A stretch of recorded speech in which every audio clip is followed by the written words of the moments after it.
এই ভাইয়া আপনার নাম কি? ভাই আমার নাম মেহেদী হাসান বাপ্পা। মেহেদী হাসান বাপ্পা। আপনার ওয়াইফের নাম কি? কাবরিয়া কোন।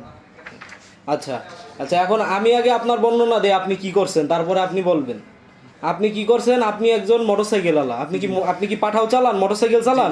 জি। আপনি বিভিন্ন মেডিকেলে যাত্রী নিয়ে যান মেডিকেল করানোর জন্য। নিয়ে যাওয়ার পরে আপনি কি করেন, এই যাত্রীর সাথে মেডিকেলের ভিতরে যাই বসেন। বসার পরে রিসিপশনে অন্য যাত্রীরা যখন রিসিপশনে দাঁড়ায় তাদের নাম্বার বলে, এই নাম্বার আপনি উঠান। উঠায়ে পরে আপনি পরের দিন সকালবেলা দাঁড়ান, বলতে দেন আগে।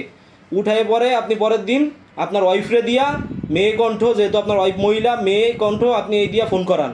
ফোন করাইয়া এই যাত্রীকে বলান যে দাঁড়ান, এই যাত্রীকে আপনি বলান যে আপনার মেডিকেলের সমস্যা, টাকা দিলে ফিট দিয়ে দেবো, তা না হইলে দেবো না। এইভাবে আপনি আমাদের যাত্রী থেকে টাকা হাতায় নিছেন।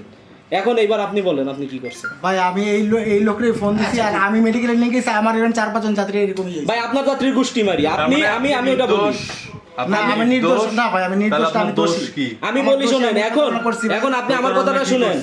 এই যে যাত্রীর মিথ্যা কথা কি মিথ্যা কথা বলছেন? কি মিথ্যা কথা বলছেন? এটা মেডিকেলের সমস্যা কথা টাকা কোন মেডিকেলের সমস্যা বলছেন? এই আমির জাহানের কথা। আমির জাহানে বলছেন, আমির জাহানের যাত্রীকে আপনি ফোন দিয়েছেন, দিয়ে বলছেন যে আপনার মেডিকেলের সমস্যা, টাকা দিলে ফিট দিয়ে দেবো, এবং আপনার স্ত্রীকে দিয়ে ফোন করাইছেন। ঘটনা সত্য? মানে আপনি এই অপরাধটা করছেন। কয় টাকা নিছেন? 3,500 টাকা নিছেন যাত্রীর থেকে।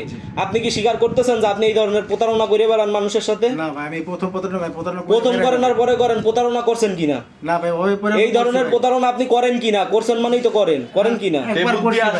এই বুদ্ধি পাইছেন কোথায়? আমার যাত্রীরা অনেকবার ফোন দিছে ভাই। আরে আপনি তো পাঠাওয়ালা, আপনার যাত্রী আইবে কইতে। আমি মেডিকেলের লোক নিয়ে গেছি, ওনারা ফোন আইছে ভাই। এখন আপনি এই ধরনের কাজ করছেন কিনা? এই কাজ আপনি করছেন কিনা? এই কাজ ভাই আমি জানলাম, আমি করছি, ওনারা ফোন দেওয়া হয়েছে।